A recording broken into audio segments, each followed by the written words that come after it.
caso a gente colocou lá atrás, né, 3, 5, 6 milhões de reais e tiramos nada, né, onde a empresa não performa, a empresa só come caixa e faz parte porque lá atrás a gente investia em empresas no outro estágio, que são as empresas bem no estágio nascente, né, então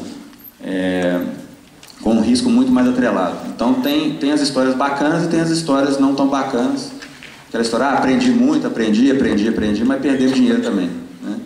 Então, é um pouco disso aí que eu queria trazer para vocês e obrigado aí pelo tempo.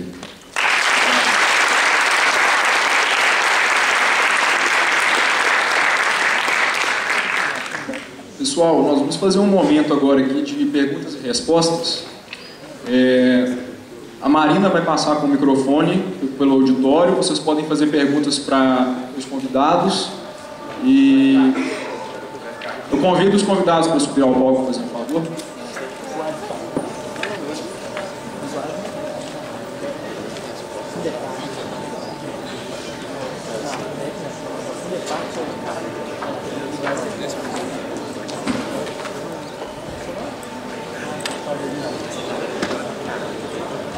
Gente, quem tiver pergunta, levanta a mão que eu vou...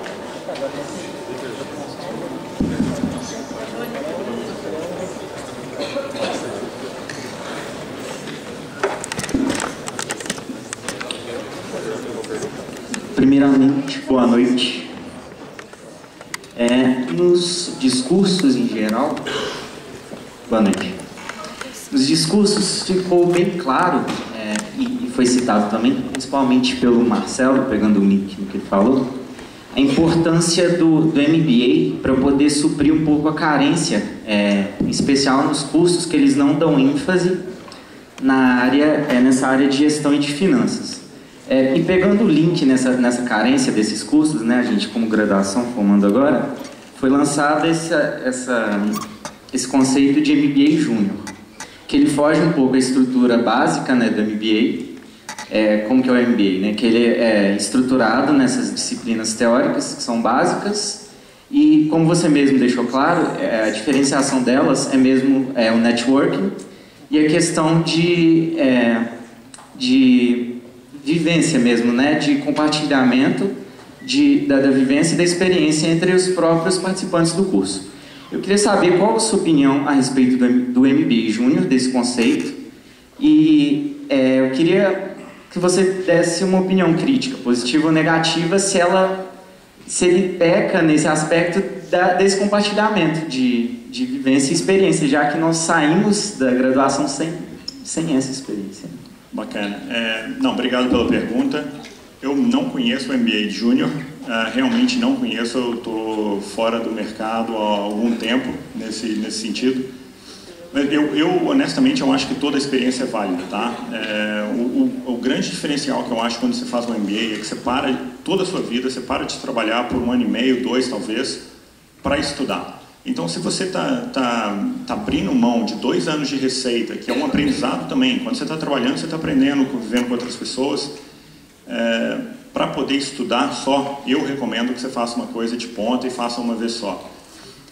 O MBA Júnior eu não conheço. Se for uma coisa que não vai atrapalhar, se for uma coisa que você possa fazer num horário que não vai atrapalhar seu trabalho, estudo, sua vida, eu acho super válido, eu acho bacana.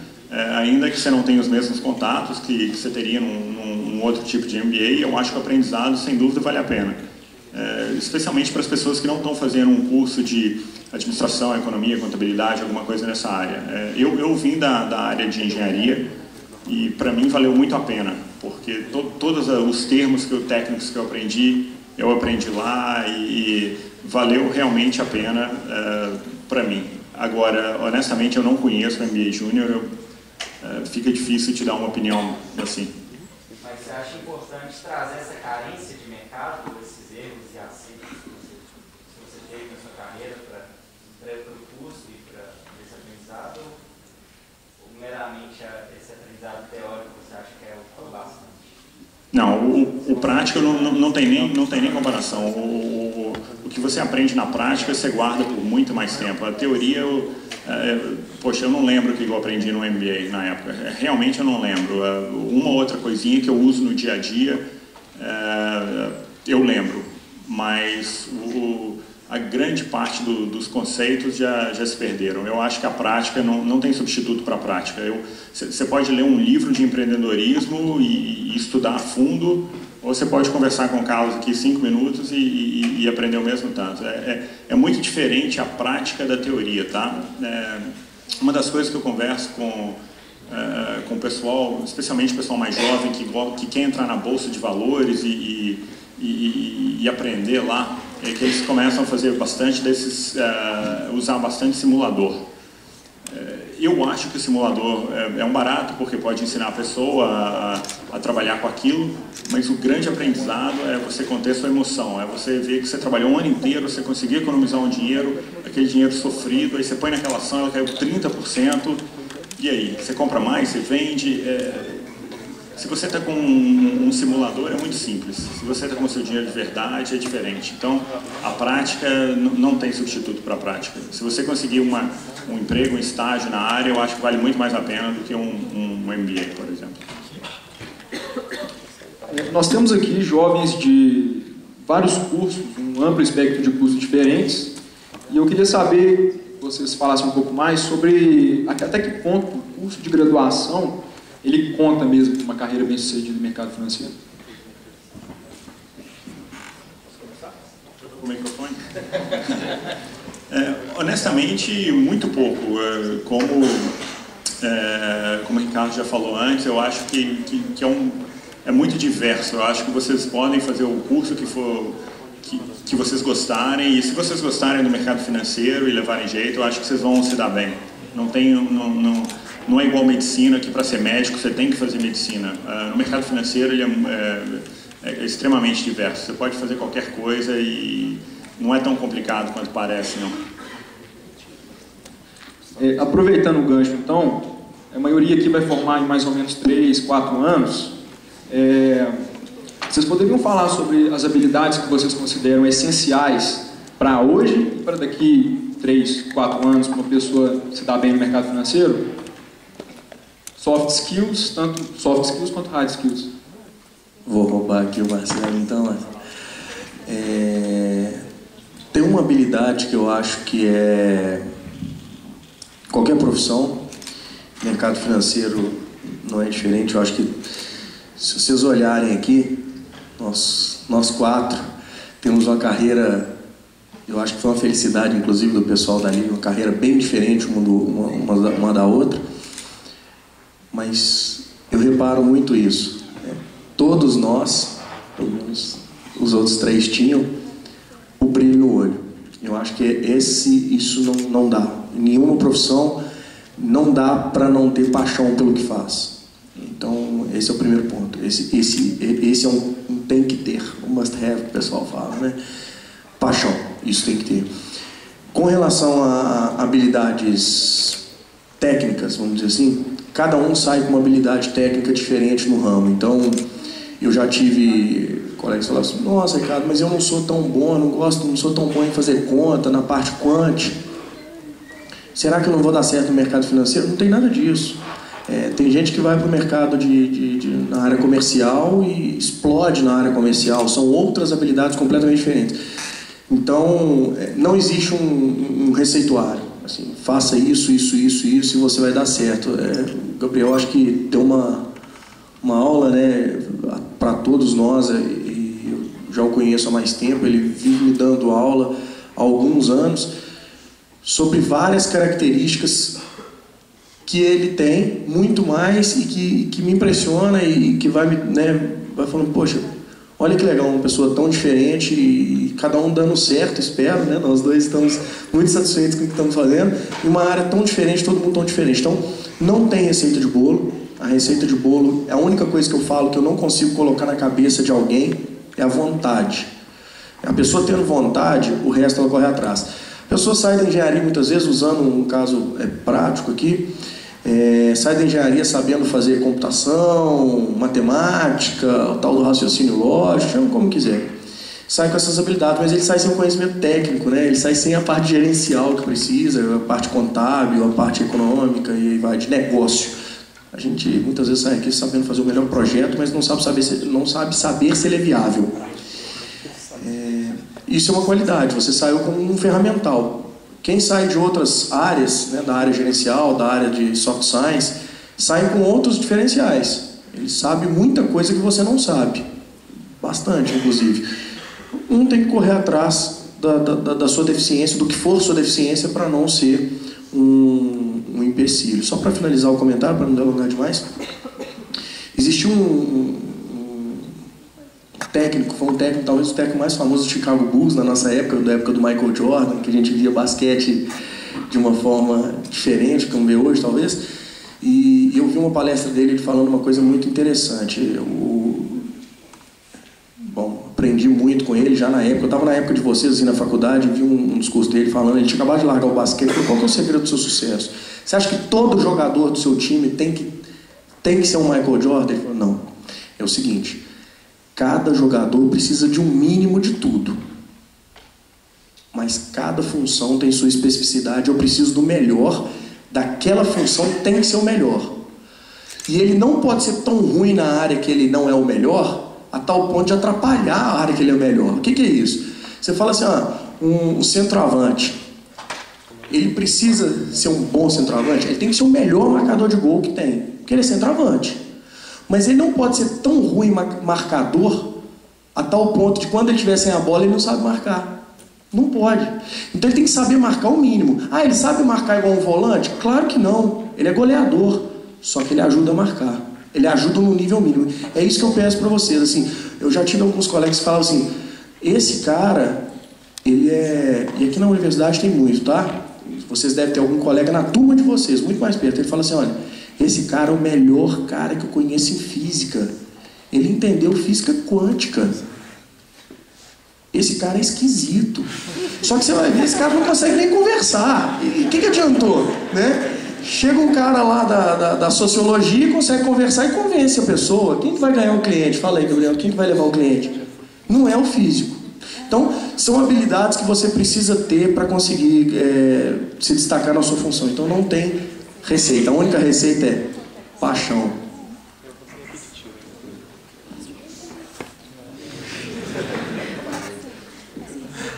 Boa noite. Eu queria saber, nós que estamos entrando agora, né, que temos interesse em entrar nessa área financeira, das portas de entrada, a gente vê que cada um entrou de uma forma diferente, mas para entrar como um empregado, para entrar querendo ser um empregado de um banco, de um fundo, de alguma coisa do tipo, trabalhar na parte de trader, quais que seriam as melhores formas de entrada para a gente ter essa vivência, ter essa experiência prática no estágio, e qual a importância de ter contatos, de buscar contatos para poder entrar dentro do mercado, já que é um mercado tão disputado? Bom, eu assim, de fato, pelo menos eu vou contar a história lá de como a gente faz a Memeri. A gente olha muito a capacidade analítica da pessoa, menos a experiência, obviamente, que ela não tem experiência nenhuma antes de ir para um estágio, mas muito mais a capacidade e a vontade dela de executar. Então, só completando aí um pouco da pergunta anterior, que eu costumo dizer é o seguinte, tem muito emprego aí fora, o que falta é gente boa para emprego, né? Porque a gente recebe pedido de indicação o tempo todo, mas daí para você falar assim, eu indico esse cara, falta. Então, assim, a maioria que eu vejo das pessoas, existe um comodismo, existe uma falta de vontade enorme, né? Existe, a maioria é medíocre, a maioria não corre atrás, não faz por onde. Então é isso que eu enxergo, né, dentro disso. Assim, onde a gente deveria valorizar o estudo, deveria valorizar a execução, né?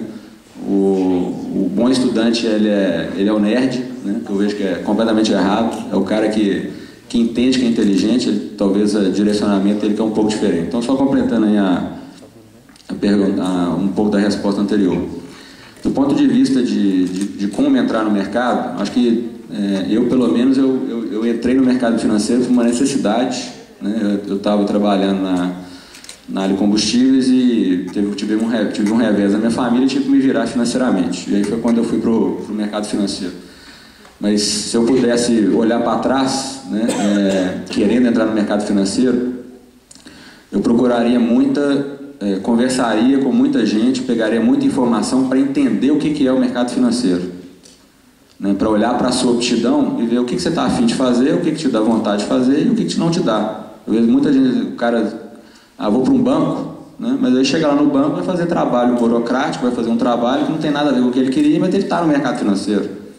Né, então entender a dinâmica da empresa, entender quem que está por trás dessa empresa, se os sócios da empresa são caras que pensam à frente.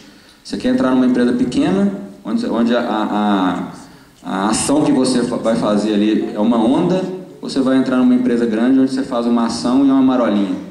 Então você tem essas decisões, ainda que seja numa fase ainda muito incipiente, ainda muito nova de vocês, mas acho que buscar informação, tentar minimamente entender, ao invés de ver uma placa e falar, vou aplicar para esse negócio, parece que é bacana. Não, fala o dever de casa antes, tenta entender minimamente, tenta marcar uma conversa com alguém do mercado, tenta fazer o dever de casa, né?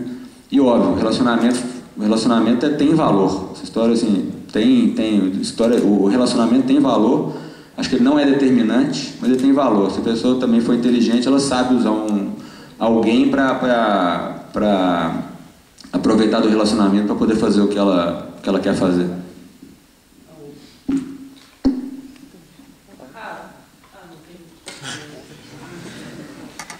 Boa noite. Sem querer ser repetitivo, mas focando mais a pergunta, todo mundo aí, ninguém fez economia. E a gente está no curso, a gente queria saber assim, vocês conhecem economista, vocês trabalham com economista? Economista tem emprego, por favor? Esse curso ainda existe? Brincadeiras à parte, só porque você levantou a bola e a gente não preza tanto pela amizade quanto pela piada. Bom, sim, eu trabalho com bastante economista, dou aula no curso de economia e existem muitas pessoas boas de lá. Profissão ótima, eu só tenho um receio, aproveitando um pouquinho a fala do Marcelo anterior, o economista ele só tem que tomar um cuidado, na minha concepção, tá? É um curso maravilhoso, tem muita coisa boa para fazer. Ele tem, vou colocar 2 cuidados, vai. O primeiro é saber que ele não pode virar uma chave de fenda, como eu costumo dizer muitas das áreas biológicas. Quando muda o parafuso, ele não serve mais. Por exemplo, um dentista, se ele não for dentista, ele é o quê? Ele é nada. Se não for na boca, ele não entende nada. O médico também. Se não for medicina, ele não entende nada. Né? Então, outras profissões são um pouco mais maleáveis. Agora, usando uma outra, não da nossa área, para não defender só o nosso peixe. Então, por exemplo, uma área do direito. O direito, se o cara precisar, ele pode até advogar. Né? Então, tem áreas que dão um pouco mais de flexibilidade. O economista, geralmente, um erro muito comum é que ele faz uma carreira tão vertical que ele costuma virar chave de fenda. Então, evite um pouco isso. Abra um pouco sua cabeça. A outra coisa é buscar conhecimento em outras áreas. Nessa questão de ficar muito vertical, é muito comum de alguns colegas de vocês serem assim, fiz economia, mestrado em economia, doutorado em economia, pós-doutorado em economia, tudo na UFMG, só sentei na mesma cadeira tem 15 anos e consequentemente, o que ele vai fazer? Ele vai esperar um concurso de professor de economia na UFMG. Não tem mais do que ele fazer. Então, sai um pouco dessa caixa. Você está fazendo economia, uma das coisas que eu gosto para o mercado financeiro, e óbvio que aí tem a ver com a minha formação, eu falo assim, eu fiz isso quando eu estava na escola de engenharia. Eu fiz curso, eu fiz algumas matérias de economia e sociologia, por mais esquisito que possa parecer. E foi um dos grandes benefícios que eu enxergo hoje, eu ter saído dos SECs. Eu parei de pensar cartesiano. Pelo menos tentei. A economia tem que fazer isso. Então, muitas vezes, assim, fazer uma matéria de computação, que você não tem o background, fazer uma matéria de matemática um pouco mais pesada, porque a matemática, às vezes, que a economia te dá, não supre muita coisa do mercado financeiro. Eu não estou criticando o curso de economia, hein? Muito pelo contrário. Olha que eu comecei o discurso falando que é um dos cursos mais interessantes que tem, obviamente, para esse setor E eu sou um fã do curso de economia, só que tem dificuldades. Eu voltei a estudar matemática depois de velho. Então, assim, eu formei no mestrado, fiquei 6, 7 anos sem estudar e voltei a fazer um doutorado. Porque eu achava que eu precisava de mais matemática. Então, isso não deve ser vergonha. Você tem que sair da sua zona de conforto e aprender. Tem muito economista bom, muito. Mas é uma área que existe uma sobreposição de outras áreas que podem ter concorrências. É diferente de uma... Você não precisa de uma chancela de economia para ser economista. Então, você tem aí o próprio nosso Henrique Meirelles, hoje nosso ministro, é engenheiro, Levi é engenheiro. Alguns são, mas tem muitos bons economistas ali também.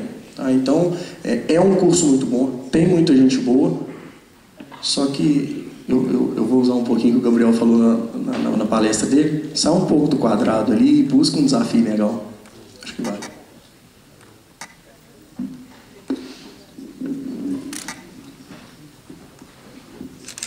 Só corrigindo aqui que não tinha nenhum economista, eu comecei economia, só que igual o Ricardo falou, eu não era muito bom de conta. Aí eu saí e fui para administração.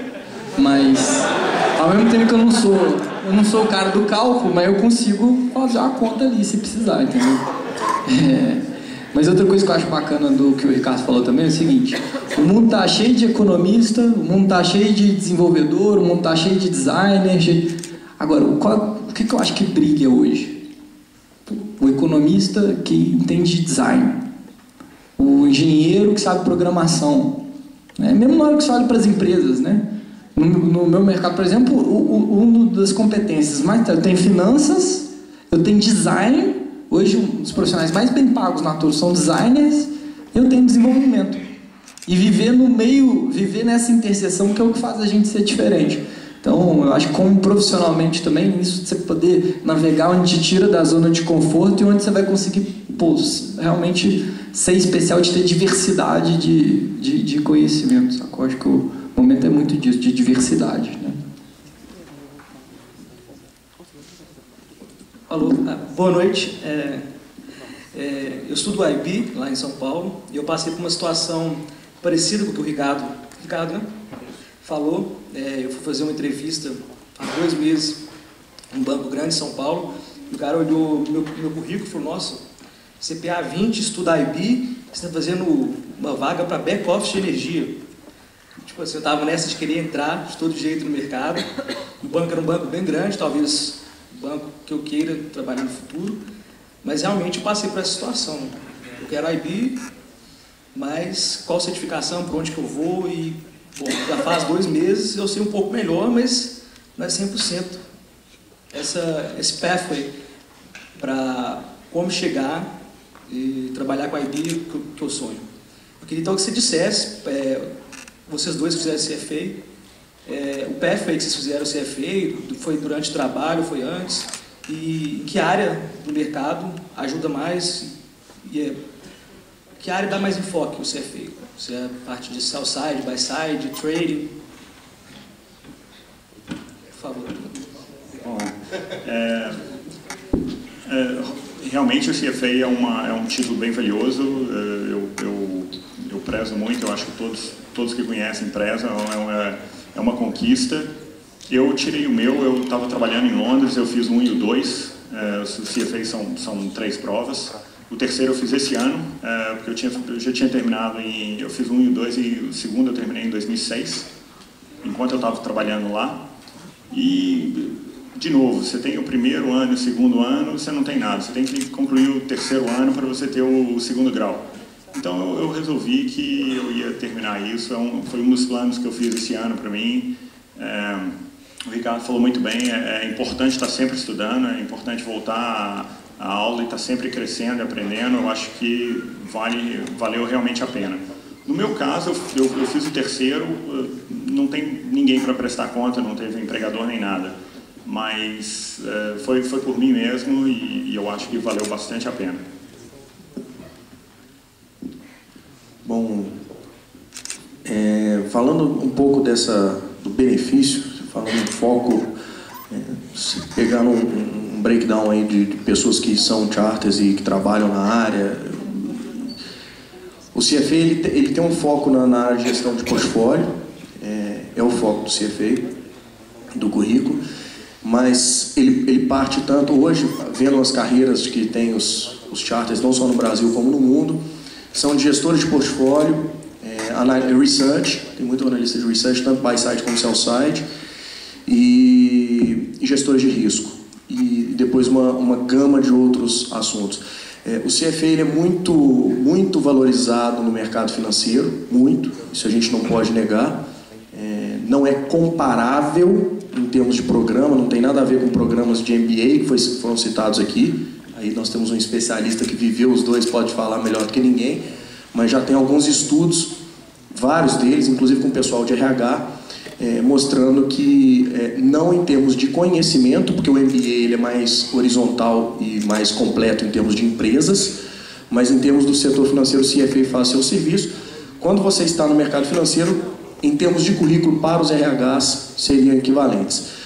Conhecimento, o CFA vai te dar para entrar numa área de IB, sim, bastante. Você vai ser um bom cara de IB. Hoje, talvez, agora eu vou linkar um pouco o que o Cristiano falou, o profissional de IB é um dos caras mais difíceis de você encontrar no mercado hoje. Ele citou todas as características do porquê. Esse cara do IB, ele tem que ser um cara que tem que conhecer de várias áreas. Então ele tem que conhecer de produto do banco, da área de empresas, da área de investimento, da área de mercado de capitais. Ele tem que ir juntando esse bolo de conhecimento e virar uma pessoa. E conseguir ligar até na área comercial. Então, é um belo caminho. Eu vou te falar assim, o CFA, a designação ela é boa para qualquer coisa que você for fazer no mercado financeiro. Inclusive a IB. Não tem receita para entrar no mercado de IB.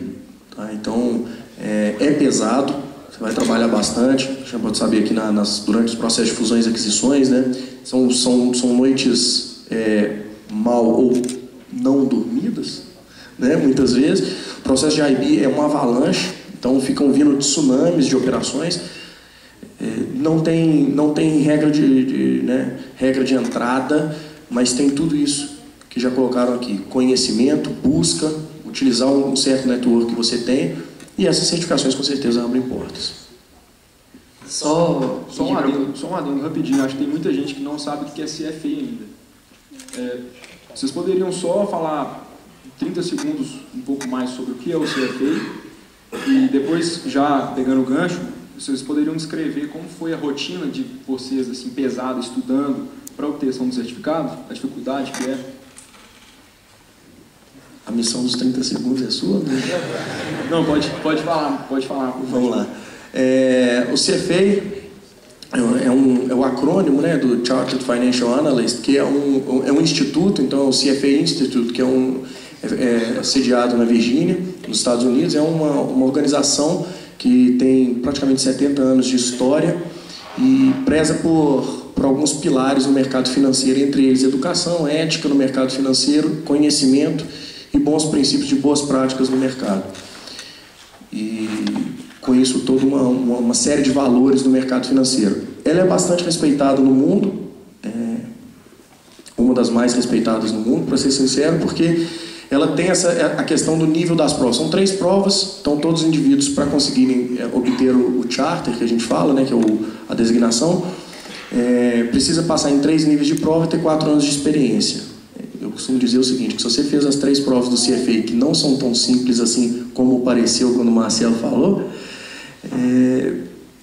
espera que se a experiência for um problema para você, com o tempo vai passar. Tá?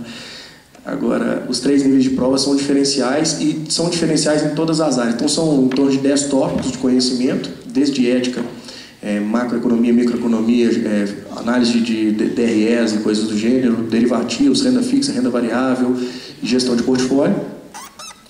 Dentro de todos esses tópicos, você tem um nível mínimo para passar, que é um nível mínimo muito interessante e que todas as instituições ao redor do mundo acabam valorizando esse tipo de conquista.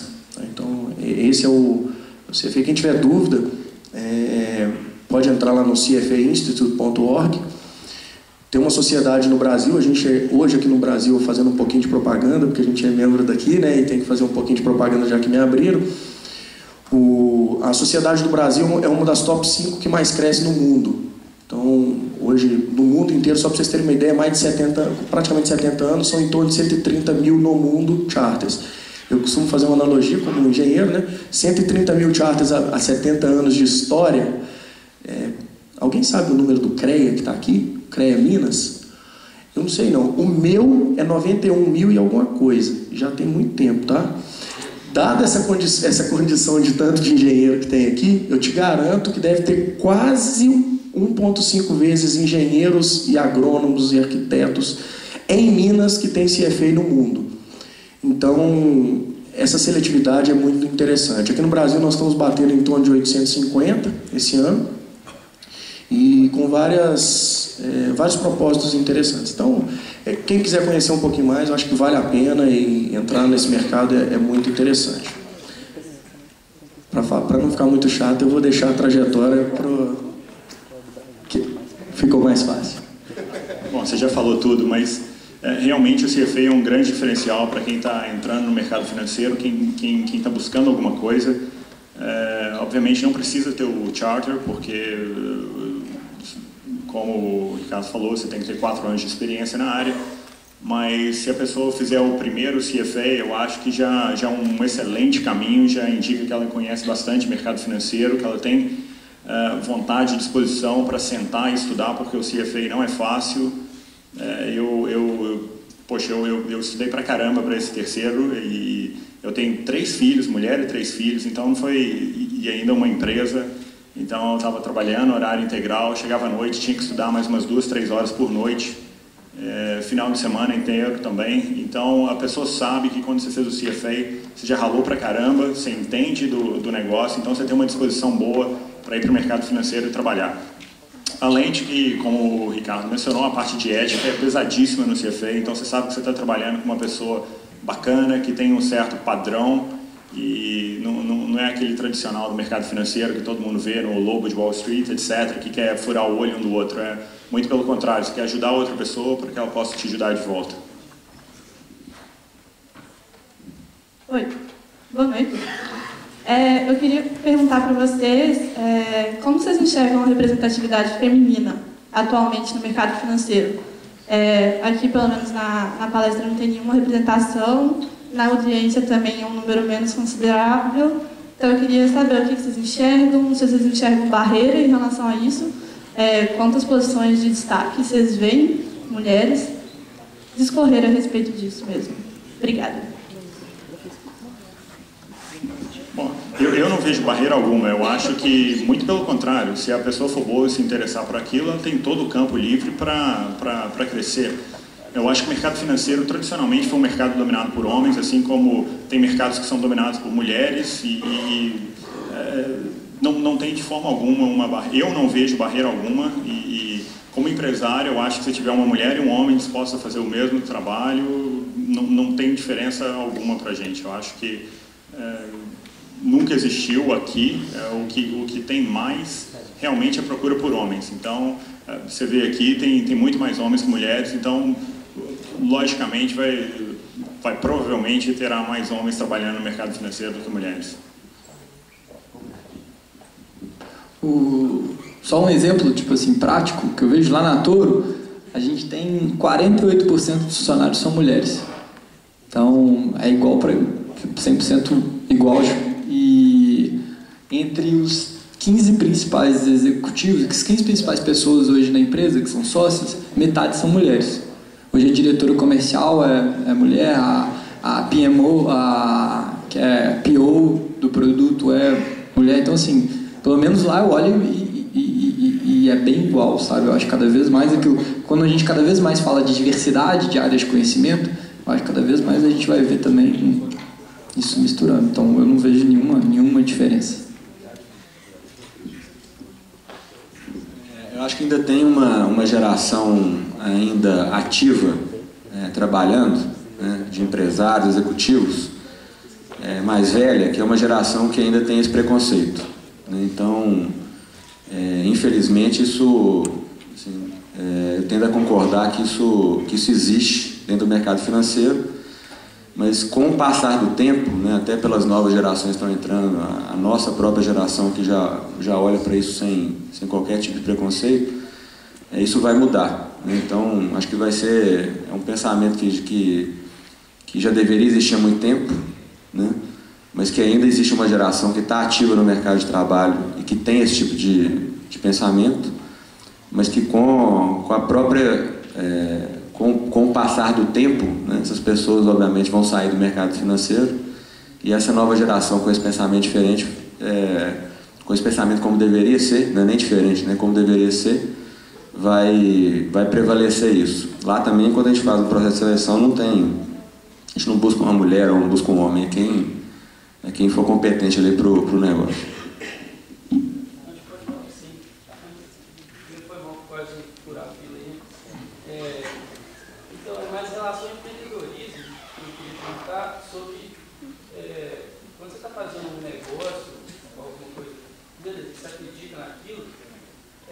Mas às vezes vai chegar uma barreira, que é sempre essas barreiras que você fala, você vai estagnar.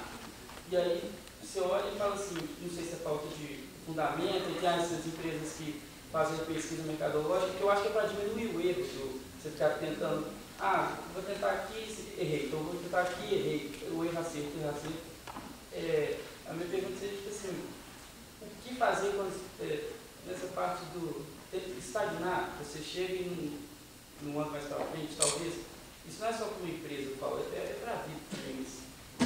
No meu quesito aqui, realmente, tipo assim,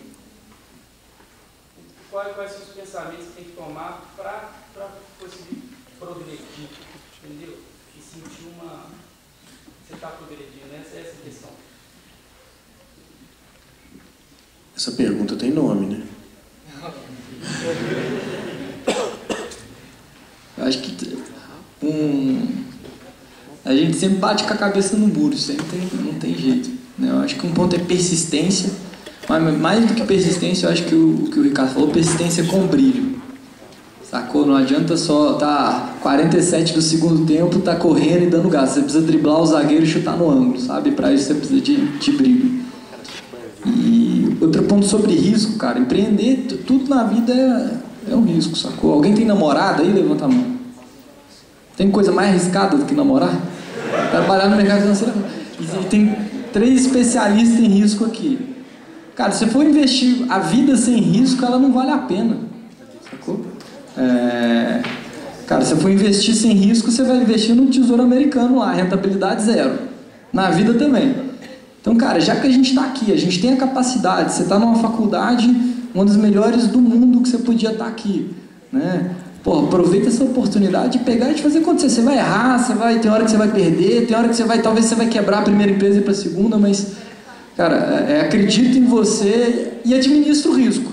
Não é assumir o risco compulsivamente nem com emoção, mas é assumir ele com inteligência, negócio falou, pesquisar, fazer uma visão de mercado. Você viu a maneira como o Cristiano lá analisa as empresas, tem sempre um procedimento, mas igual ele falou, tem sempre a chance de errar. Então você não precisa se travar pelo medo de errar. E aí você precisa se motivar pela vontade de fazer diferença e de ser movido por algo que você acredita.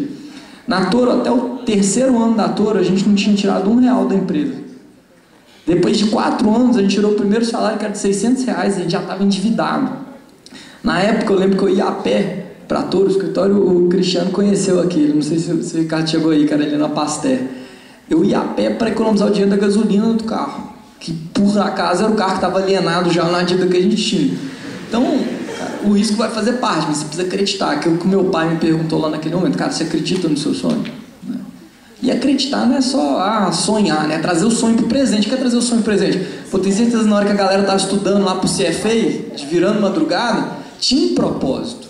Se não tivesse um propósito, né? E na hora que tem um propósito fica gostoso, né? Faz parte. Às vezes você erra e você vai rir do seu erro, ou você vai ter um momento de dificuldade, mas você vai saber que é por algo que você acredita.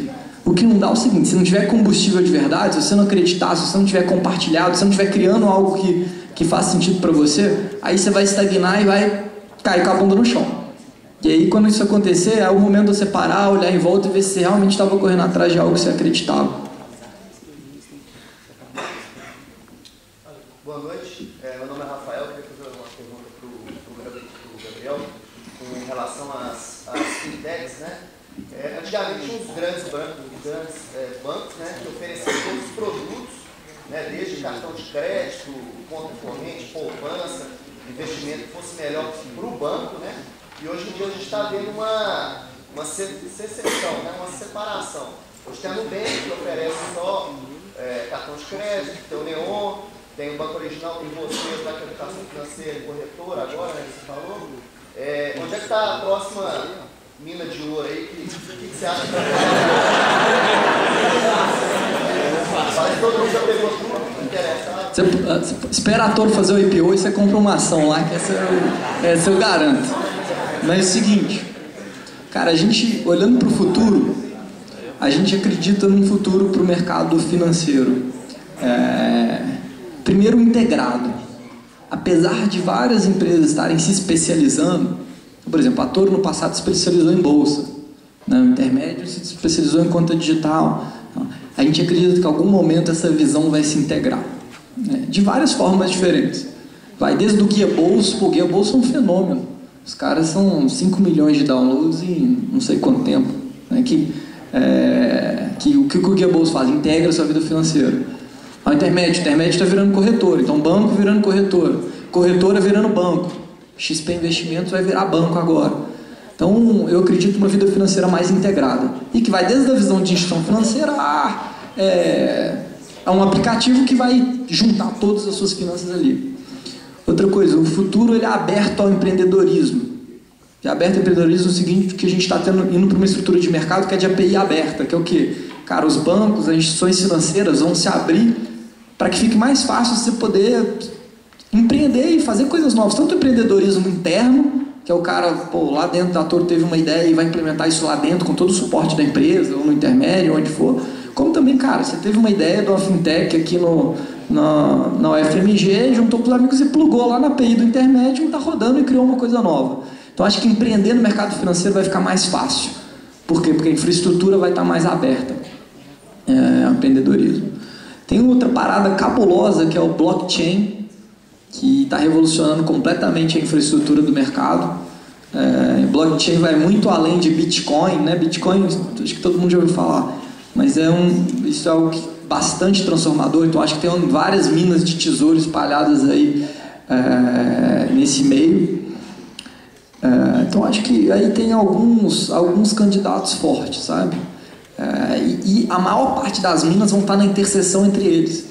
O cara que vai conseguir integrar a vida financeira usando blockchain, não sei. O cara que vai conseguir abrir a API, uma das visões da Toro para o futuro, né? A XP cresceu estimulando o empreendedorismo dos assessores, né?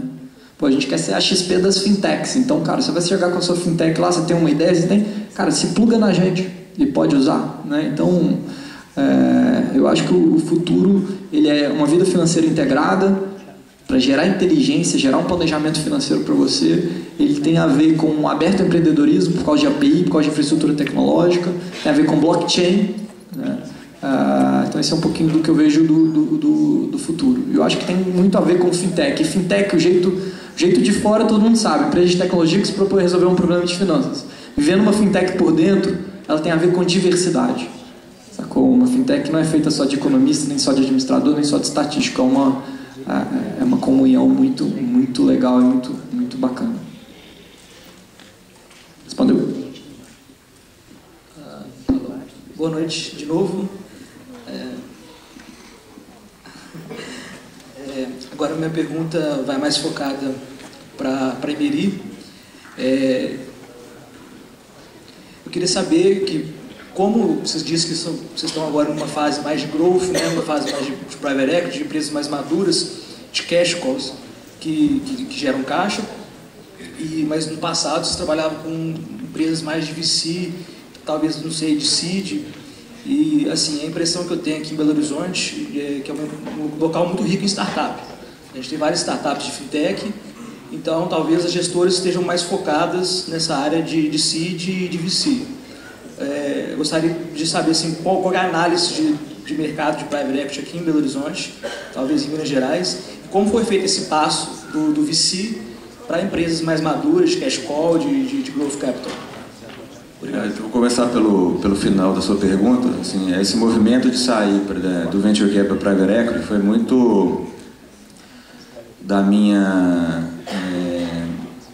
talvez de onde eu estava, né, que a gente sempre teve assim, calçado ali na experiência dos sócios, a gente sempre fez investimento em empresas de base tecnológica, mas muito calçado na experiência de alguns dos sócios, né?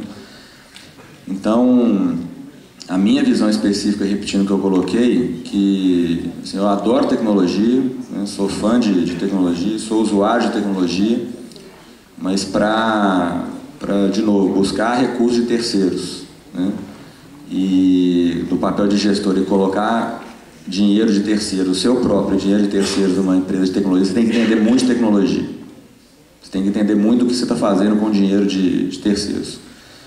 E eu não entendo de tecnologia profundamente. Eu não entendo de biotecnologia profundamente. Então, na minha experiência anterior, eu estava calçado na experiência conjunta, né, que os sócios tinham. E daí foi quando a gente fez investimentos em empresas de base tecnológica. A migração para a Preverec foi muito disso, quer dizer, assim, vou fazer, até dentro, voltando à pergunta ali, eu estava numa posição onde assim, eu adorava o que eu faço, eu gosto dos caras até hoje, de onde eu estava antes. Eu falei, vou fazer o que eu acredito, né? E dentro do que eu acredito, a minha visão é de investir em empresas um pouco maiores, né? E muito de setores tradicionais, porque as pessoas vão continuar comendo, vão continuar morando, vão continuar fazendo tudo, né, se cuidando, então isso também tem mercado, né? Hoje existe um ambiente muito grande para a tecnologia, né, para inovar em tecnologia, mas tem um ambiente muito grande também de inovação, que não é só a tecnologia, em segmentos tradicionais, né? Seja inovação em modelo de negócio, que não tem nada a ver com tecnologia, mas se alguém criar um modelo de negócio diferente, ele tende a ter sucesso num segmento tradicional. Então, dentro dessa visão de buscar negócios onde eu acredito que eu consigo entender, né, eu e os meus sócios, a gente consegue entender, consegue olhar e ver o potencial, a capacidade de execução do empresário que a gente investe, foi daí que a gente teve essa visão de fazer o que a gente acredita e investir em coisas maiores.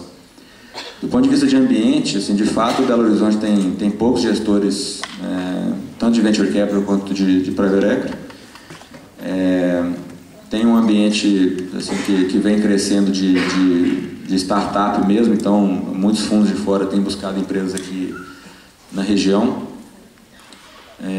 Mas tem, como aqui, como igual a gente está olhando no interior de São Paulo, em Goiás, né, tem um mercado que é pujante para negócios tradicionais e é aí que a gente está buscando. Então, a gente, apesar de estar baseado em Belo Horizonte, né, nosso escritório é aqui, a gente mora aqui, a gente gosta de morar aqui, a gente está olhando negócios aqui e fora também. Então, é um pouco aí de como que eu enxergo essa trajetória, primeiro da mudança de Venture Capital para Private Equity e o ambiente de investimento, tanto em startup quanto em Private Equity aqui. Rapidinho, só um bate-pronto. Cada um de vocês poderia recomendar um livro que vocês acham que é bem válido para quem está aqui hoje? Bem bate-pronto mesmo, assim, o nome de um livro, cada um. Obviamente relacionado ao mercado financeiro, que fez a cabeça de vocês, fez a não carreira vale de vocês. Marx. Eu acho que um livro para vocês começarem, que é simples de ler e super agradável, eu li, gostei bastante, chama Bola de Neve, do Warren Buffett, que é a história dele. O Buffett é um dos maiores investidores aí de todos os tempos, ele fez uma fortuna imensa, começou com muito pouco, hoje ele é um dos donos da Coca-Cola, Wells Fargo, etc. Eu acho que vale a pena.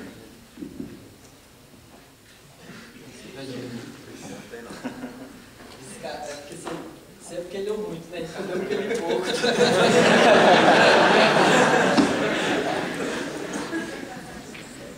De recomendar e falar esse, não recordo. É difícil. Brincadeiras à parte, Marx é bom também, tá? Só cuidado com a interpretação. Não, eu costumo dizer isso porque assim, tem uma turminha diferente que lê, assim como tem gente que lê a Bíblia e interpreta para matar os outros. Então assim, vamos tomar cuidado com o que vamos ler. Marx é bom, mas tem seus limites. Um dos livros que eu mais gostei, mas é livro chato, sabe? Não tem esses livros legais aí que... É a Teoria da Organização Econômica e Social de Weber. É um livro mais pesadinho, assim, não é esse livro que você vai ler na beira da piscina talvez, mas é um livro muito bacana. Acho que ele dá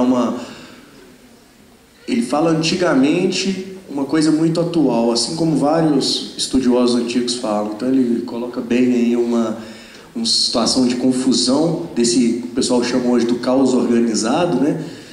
Você vê lá que os pilares estavam aqui já há mais de 300 anos e consegue se colocar no papel dele. Claro que uma nomenclatura um pouco menos moderna, mas a filosofia continua igual.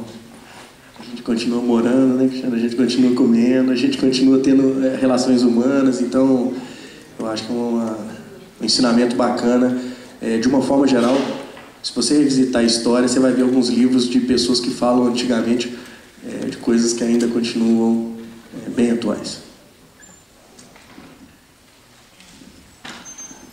O livro, acho que de mercado financeiro, que é legal para você entender um pouquinho, dar uma motivada legal, é aquele do Sonho Grande, né? Que não tem nada muito técnico, mas é legal que ele mostra um pouquinho como é que o mercado financeiro é cheio de oportunidades, né?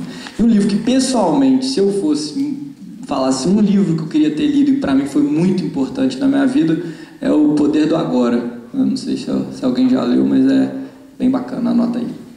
Não tem nada a ver com o mercado financeiro.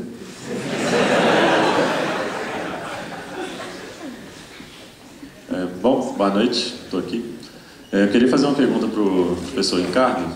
Eu sou aluno da física aqui, do mestrado, não entendo de física quântica. Queria saber se você pode contar um pouquinho sobre como é trabalhar com modelagem, alguma coisa do tipo, que tem uma interseção maior talvez com o que eu faço aqui. Mexo com elétron, mas enfim, às vezes tem alguma coisa que a gente pode tirar em comum. Não, tem bastante. A parte quant, lá fora é mais conhecido, né, como os analistas quantitativos, né, inclusive foi daí que eu vim, né, fazendo um Globo Repórter aí, de onde venho, o que come. As pessoas nascem dali, viu, gente? Tipo física, essas coisas.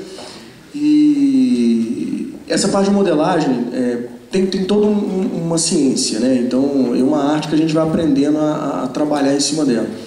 Tem desde a parte de computação, que hoje não tem jeito de ficar fora, até a parte, claro, matemática e do feeling do modelo. O pessoal chama do feeling, há controvérsias com relação ao que o pessoal chama do feeling, mas essa parte dessas ciências mais hard science, né, ela definitivamente ela te dá essa capacidade de ser um bom modelador, um bom gestor de risco, talvez até um bom alocador de recursos no mercado.